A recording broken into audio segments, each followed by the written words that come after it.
A new global lockdown is coming and it's getting serious. This time it's all about energy. Countries are rationing gas. Some are putting limits on how much fuel you can buy. Others are even grounding flights. Slovenia has already become the first country in Europe to implement fuel rationing. South Korea is doing the same thing. They're putting QR codes at the gas pump that limits how much gas each citizen can buy. The Philippines is trying to ground all flights because they don't have any fuel. American Airlines has cut flights by 5%. Governments around the world are trying to push work-at-home mandates to save fuel. Even the International Energy Agency is trying to restrict non-essential travel. Now, does this sound familiar? In 2020, we were told that lockdowns would only last a few weeks. It lasted years. Now, instead of a health crisis, we could be entering a period of peak energy, and that could be just as dangerous as a virus. The new world will be dominated by the power triad: compute, data, and energy. Energy is the foundation of everything. If oil prices don't start coming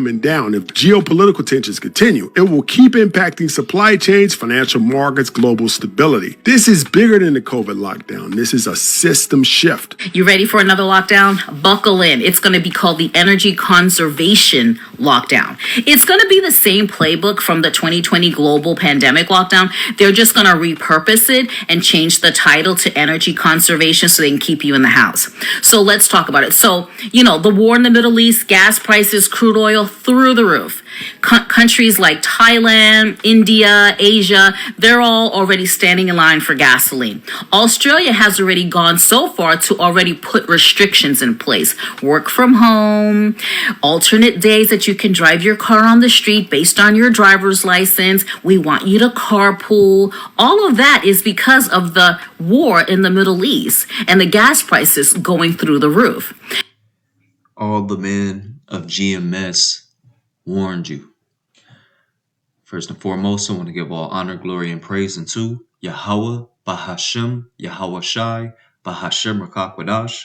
Double honors to the apostles, elders, and bishops of the Great Millstone who teach 100% truth. Peace and salutations to the hopeful elect. This your brother Ra'aya from GMS Detroit, back with another one. And as I said earlier, we warned you all, right? Now, when these things fully take effect, you all will be, 2/3 out there, and the rest of these heathen and the wicked, Esau, Edom, they're gonna be cut off. They're gonna be caught out there, right? So,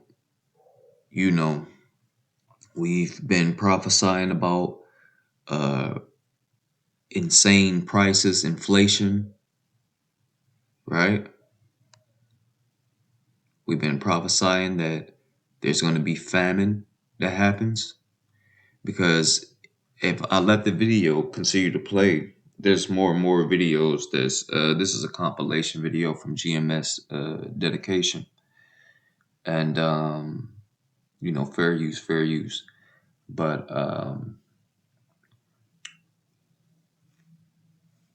there's a compilation of videos that's showing what's happening, or what's to come, right?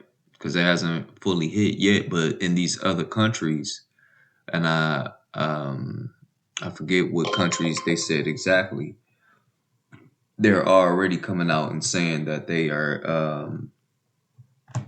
they're rationing oil or gas, right? So eventually this is going to come here to Babylon the Great, right?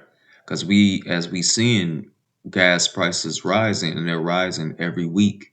It seems as though they're going up like 25 to 50 cent, 20 cent every week or more,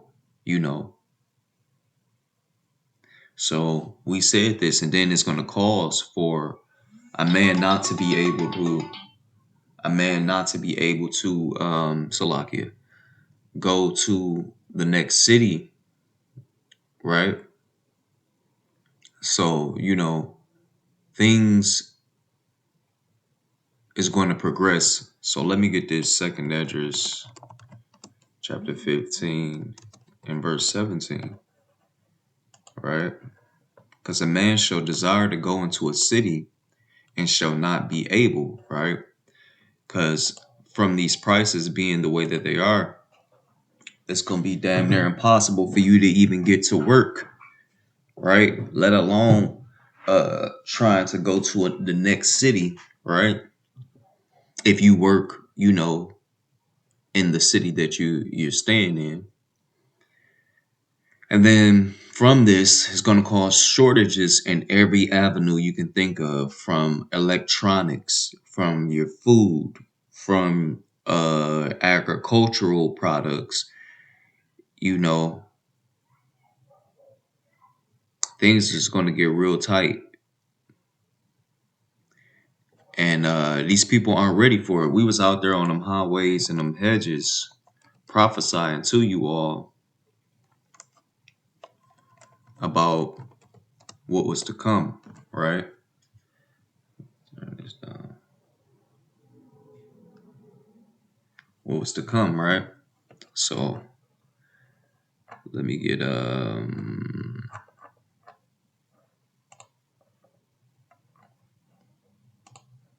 but you all refused it. So this is what the Heavenly Father is saying, is going to say to you all.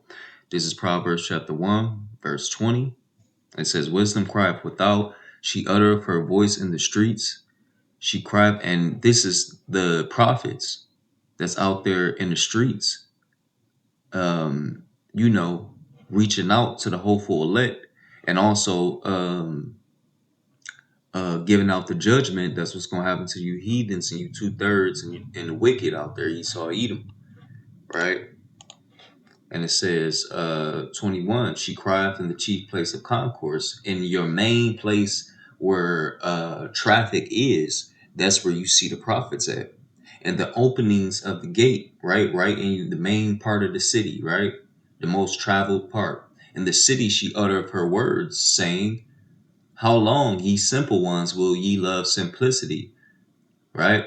Because how long would you people out here love to be dull and not knowing what the hell going on? We've been trying to tell you. But how long would you gonna keep going like this? Like where you purposely got your hands over your ears, right? It's not gonna be too much longer. Because once this shit start popping off, everybody gonna be looking for us, right? Right? So let's go to let's keep going. And the scorners delight in their scorning, and fools hate knowledge, right? Because these people despise what we were saying. We was giving them true knowledge, the truth. Verse 23, turn you at my reproof. Behold, I will pour out my spirit unto you. Now the reproof of the Lord is us out there correcting you all on the sins and the incorrect manners that you live in. That's us correcting you out there, but y'all didn't want to turn to that, right? I will pour out my spirit unto you. I will make known my words unto you. Because I have called and ye refused, I have stretched out my hand and no man regarded. The Heavenly Father not actually stretching out his hand. He using these prophets. He using us, the hopeful elect, right? 144,000, Lord willing. We out there and we stretching out our hand metaphorically, symbolically to you. And because the what we're saying to you is like a helping hand. If you was in a fallen state, if you fell, our words could lift you up, could get you up out of that slump that you just fell in, or that you're in. But y'all don't regard it. Y'all smack the hand of the prophets. And in other words, you smack the hand of the Heavenly Father, right? But ye have set at not all my counsel. So you didn't seek none of the counsel that we were given, and would none of my reproof. So y'all didn't take heed to any of the correction, right? So this is gonna be part 1, right, of this video, and I'm gonna shoot to part 2. All right, y'all. Shalom, shalom.